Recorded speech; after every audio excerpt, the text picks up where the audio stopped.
So good morning, Tobago on Tobago Updates viewers.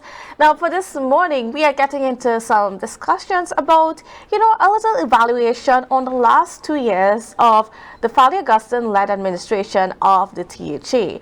So as you know, on December 6th, a PDP team was elected into governance at a 14-1 victory at the polls. However, along the lines, party switched and so on, and they are now under the TPP banner. The majority of them are, but they've been in governance for the past 2 years, and it's been quite an eventful ride so far. And joining me on set to just give us his perspective and just a little evaluation on how the past 2 years have been, I am being joined by Mr. Anthony James, and of course he is a political commentator, political analyst within our space. So good morning and welcome to you, Mr. James. How are you doing? A very pleasant morning. I'm quite fine. It's a pleasure to be here. It's a long time I haven't been here in your illustrious and competent company, I must say. It's a pleasure to be here. Thank you, Mr. James. So, let's get it straight on into it. Now, we had the last 2 years of governance, and, from a little early on, you had some negative views as to how the governance has been unfolding under Mr. Augustine. And 2 years on now, has the opinions changed? What are they now? Well, what should I say? Everything in life is based on a vision. So to know if one would have succeeded or not succeeded, first of all, you have to have a target and an objective. And then you have to see how close to the objective, you would have reached or accomplished, as the case may be. First of all, we live in a society so that the Fally-led administration, or any administration for that matter, who will be leading Tobago or leading a country, first of all, must have a grip as to where the society is. So we go on the journey of life, or in the journey of history, must know where we are as a people and where we need to go. So they ought to have had that. And if you look at where we are and where we need to go, and in fact the number one question and burning issue before the election and what they really campaigned on was the question of, I will phrase it this way, Tobagonian sovereignty. Because as a people who have been here fundamentally, over 400 years or so, up to this day, we are not really making any laws for ourselves, any real effective policies for ourselves. And we are not judging ourselves neither. We have no judiciary. And so that the fact of the matter is that in the story of Tobago, the Tobagonian is squatting. I think that's a fair and logical assessment, that Tobagonians right now, we have no real status, and so in fact we are squatting. And so how far have we moved since that time? Because that was the promise. That is a burning issue. The reason why people criticize PNM or regimes from Trinidad, because we want them off our back, off our neck, because we want to move our own story along. Well, that question really has not been addressed. You can correct me, you're in the media here. Do we know of any sitting of the House that dealt with that?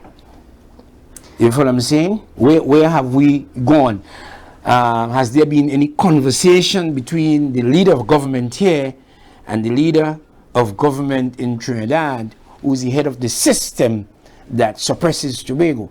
Has there been any negotiation, any overture? What about the relationship? Is null. You follow what I'm saying? It's gone into minus, in fact. And so that the statesmanship and leadership and understanding, the class that is needed, it is absent, if I have to be fair. Many people don't like when I'm being fair. If I criticize PNM, it's okay. But I deal with the truth, and every nation must have a dream. Martin Luther King spoke of a dream. You had Nelson Mandela in South Africa. You had Mahatma Gandhi. This is where Tobago is. Yes. And we have to fight for our liberation. But it's not a rah-rah. This calls for sober thinking, because this is now about building as I often say, institutions, and so you have to negotiation, but you have to be clear in your vision as to what you want, and you have to state it, and you have to back it up. You follow what I'm saying? So in that regard, we haven't gone anywhere. Nothing has been done in that regard. You can go into divisions or ministries. I don't like the term divisions, really. They are really ministries. So you have 8 ministers in Tobago here, really, that they call secretaries over divisions. But they are really ministries. And you can go into them. In my judgment, the number one ministry or ministerial need is education. What has changed in education over the last 2 years?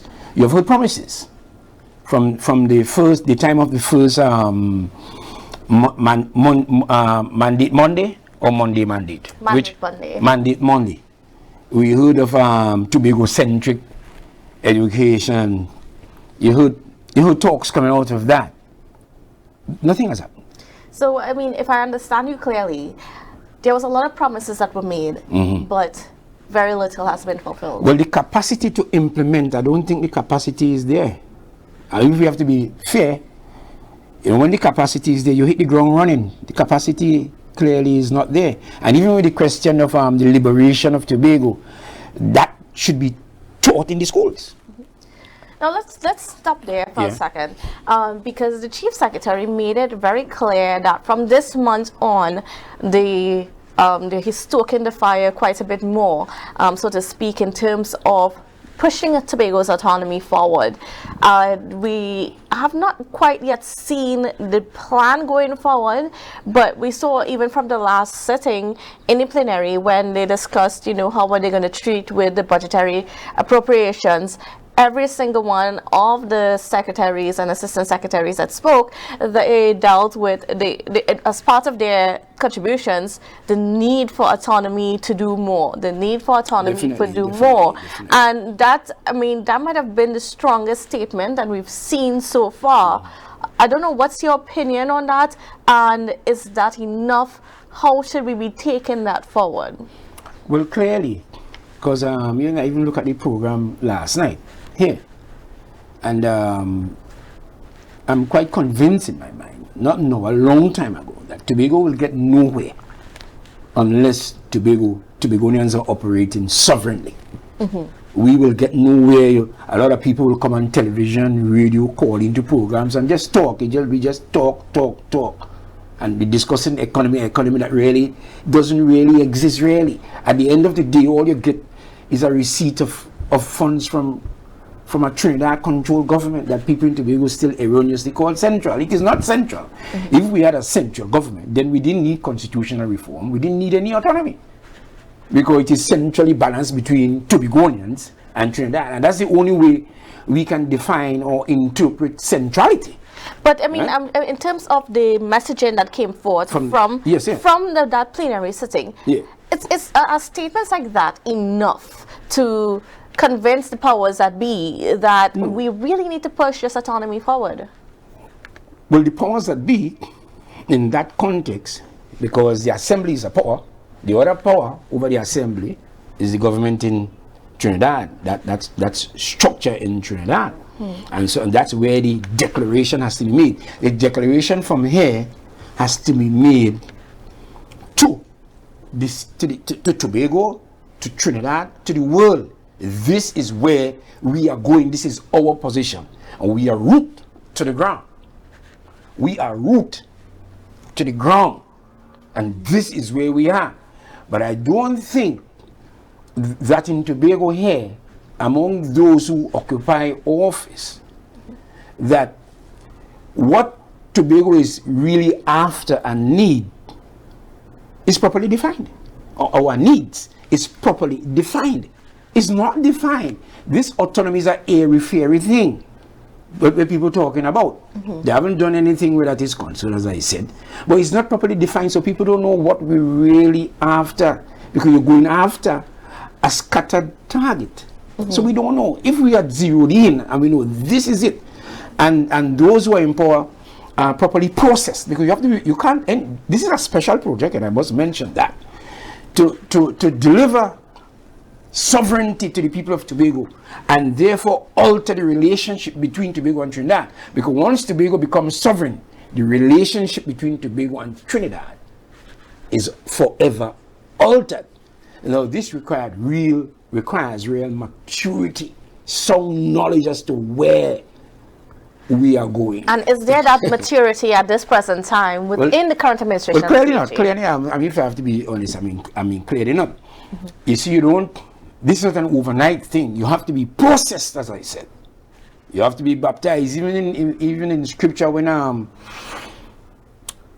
God chooses a leader, even before he prepares the leader is properly processed. David was anointed to be king years in advance as a little youth and could not occupy the office, and in fact he had to run from the incumbent king because he's been processed. Joseph ended up being prime minister in Egypt, but he was being processed, went to jail, all kind of different things. He's learning temperament and character and so on. He's building for that. So as I said, this is a special project, and Tobago is not getting anywhere because you can't live the $1 billion and so on that we get there fundamentally is for recurrent expenditure to keep people employed and keep people living and so on. So that Tobago's real budget to move forward is the approximate or average 300 million per year. That cannot carry Tobago anywhere. Tobago is not going to go anywhere. So that all the talk about economy and so on is really rubber talk. They're really talking about a social economy that goes on in Tobago, which we also have to address and structure. But that's minor, really. Without the ability to invest your own resources and grow them and make a projection, and so that being Secretary for Finance in Tobago is really redundant. Anybody can do that job, really. Because what you really want here is a secretary for the economy. But if you have a secretary for the economy, you really need that must operate within a sovereign realm. It has to be. And as we're speaking about finances and all of that and managing the Tobago's economy, have we managed Tobago? Has Chief Secretary Fali Augustine managed it well enough? Because he also sits at that seat of managing the finances and so on within the island. Have they managed it properly, in your opinion? Well, I have not been satisfied with the way the development budget has been spent upon the... Why not? Yes, the population in Tobago, right? Because to me, when you spend, there should be a multiplier effect. You have to focus. But that, however, was challenged and tempered by the fact that they feel indebted to finances from Trinidad. And that's a major issue. You feel what I'm saying? They felt indebted because clearly, and this is something that the politics as a whole must address, the question of campaign financing, so that you will expend a lot of energy in Tobago, and when you get into power, you see the resources going elsewhere. Huge sums of money not being spent here and circulated here. And even when the money is spent here, we have to make sure that it properly circulates. The money cannot be going to one set of people, a bunch of people. It can't. It's just not fair. And is that what you're seeing? Well, that is what goes on in the regime before. And in this case here, it is going on now elsewhere. The money is being shipped abroad. All right. You know what I'm saying? Yes, and we're going to stick a pin right there because we're going to take a quick break. So viewers, please don't go anywhere. We'll be back. Welcome back to Good Morning Tobago on Tobago Updates. Viewers, we are continuing our conversation this morning with Ms. Auntie D. James, political commentator, analyst within our space, as we discuss just the last 2 years of the governance of the current administration of the T.H.A. led by Chief Secretary Fali Augustine. Now, before we went to the break, we were speaking a little bit about the finances of the T.H.A. and how are they being managed. Mr. James says that he does not think that there is maturity in the way it's being managed, and a lot of it is not staying in Tobago, it's going elsewhere. Do you see any indication that there is going to be a change? I mean, we heard this sitting last month about the appropriation, the reappropriations of the budgetary allocations. do you think that there is going to be a change? Are you confident? Are you looking forward for anything within the next year that would change what you saw in the last 2 years? Well, first of all, I agree that the government in Trinidad must be challenged. They must be challenged because we are all subject to law, and while the law was made for man and not man for the law. But once the law is good, we need to follow the law. And if the law is not good, then we change. Then we change it, and we agitate for the law to be changed. So that I support the regime in forcing and compelling the government to abide by the law, and politicians must be leaders, right? But in terms of expecting an improvement, a significant improvement in terms of the expenditure, spending the money and making sure that it is properly distributed across across Tobagonians, so that Tobagonians, myriad of Tobagonians can be satisfied. I really don't. You see, I really don't have that expectation. One of the things that that is plaguing the politics too, and it has not escaped this regime. Yeah, there are certain things I can't talk about, but I know of things because I'm around, right? And the attitude that we saw in the PNM before, this attitude is here also. This is our time now. I don't know if you have heard it. This is our time now. And there are many people who are ensuring that their pool, they put it properly, is filled. They don't know what will go on in the next 4 years. Many people haven't built homes and different things. They're broken. And let us not discount the fact there might be pretense otherwise. But the fact of the matter, many things you can't understand. And the reason why you can't understand is because there is this preoccupation with fixing the self. Remember the T.H.A. did not meet, was in March 20 something. No apology has been made for that. That is historical in the world, that a sitting is scheduled and the members turn up and cannot conduct the meeting. That's a coup from inside, because nobody went up there. There was no Abubakar around that went up there and held up the assembly. But yet still the assembly did not fulfill its obligation. For me personally, I mean, I don't have any, there are things that will happen which will be fine and so on, but overall to say satisfied it to be going. And then you see there is always some sort of bacchanal, because people keep misstepping and causing unwanted attention to negativity within the regime itself. So there's been that instability and negative attention when we ought to be properly focused on building the dreams of Tobagonians. I don't think you don't need the unnecessary attractions and distractions. We need to be properly focused to carry Tobago forward. I'm not seeing that that focus to really carry Tobago forward. I don't think the ability is there. Well, I know the ability is there because, as I said before on programs here, you can do a head count to see. So what you really have here, the mentality that will govern for as long as they last, will be a local government mentality, not really different from the PNM. The PNM in Tobago is a local government mentality, and that's why they have the Tobago Council of the PNM, so that the PNM in Trinidad is the PNM of Trinidad and Tobago, or what they call national PNM, and the one in Tobago is a council. And so that therefore the PNM, by very nature and structure psychology, cannot take Tobago where Tobago needs to go. They can't, by very structure action. They have admitted that. They can't. But this regime, it pretends to have a Tobago nationalistic perspective, but it doesn't have. When you check their operations and their language, they are really operating also as a local government entity or mentality, which means that they are local to Trinidad. And that is really so because of the fact that they're not really baptized and have a proper understanding.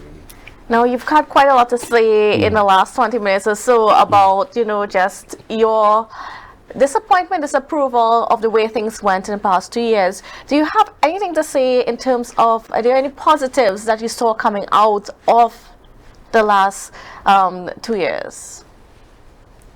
Positive. I really can't say it because you see, I really don't deal with the light matters of the law, I am dealing with the weightier matters of the law. My vision, my passion is constitutional reform, Tobagonian sovereignty. Tobago must govern itself. I have not seen anything there where that is concerned. And if you come down below that layer, as I said it back in 2000. I was on the morning edition. T.H.A.'s regime was in power here, or were in power, and they were the emphasis. Most of the monies, energies were being spent in infrastructure, the works division. You know what I'm saying? And in my estimation, especially for a society where we are, education. Now, Tobagonians are leaving school every year at the age of 17, 18, 19. There's no adult educational institution in Tobago yet. No real institution. So you're losing your population to Trinidad and beyond because you have not provided. And so Tobago is remaining, whether we like it or not, a remnant society, a dregs society. Because the best of Tobago, that's why the population is not growing. You're departing Tobago every year. Where are you going for? You're going for two things. You're going for education, higher education, and employment. That's the two things why people migrate. What is being put in place to stem that, right? Also within so the majority, the focus, education has to drive this. You know what I'm saying? So that's where my mind is. I'm not thinking about the little trinkets and so on. I really can't address that or to look to comment that what big has happened in Tobago. As I said, you can ignore every sitting in the Tobago House of Assembly. There's no game changer taking place there. There is nothing taking place in the Tobago House of Assembly. Not now. Over the last 20-something, how many years? Because the House Assembly is not changing course. It's not shaking up the place. The sittings there are not meaningful. If we know that real things are going on there, motions are being moved, and so on, the system is being challenged from the Assembly. Where else would it be challenged from? It has to be challenged and declared from the House Assembly. But I'm saying to you, and I'm saying to Tobago, and I'm saying to them, the capacity to do what I am advocating and saying here that clearly needs to be done, that capacity, that disposition, orientation, that is not there. It is not there. Agriculture, first of all, you need to feed yourself. Forget all them economists and all everybody tell. And there is enough land in Tobago to feed Tobago. And in terms of the understanding how public servants interact with permanent secretaries or administrators and public servants, they're falling down badly in that regard. Public sector, you retire, your money still have to go down to Trinidad before you come back here. In the private sector, TSTT, T&T, on the day that you are leaving, you get a check to go with, You know what I'm saying? In the public service, it's a whole laissez-faire, unprofessional kind of, a whole messy kind of operation. So that's one. But also, why should Tobagonians today, your documents still have to go to Trinidad? What has been addressed? The land issues and land tenure in Tobago here. These are the real issues. And then what about in terms of infrastructure a little bit? I know you touched on it. Yeah. When we look at infrastructure in an economy, whether Caribbean, wherever in the world, it is a kind of an indicator of the economy, the state of the economy. And what have you seen? What is your evaluation on the level of infrastructure that we've had in the past 2 years? Infrastructure.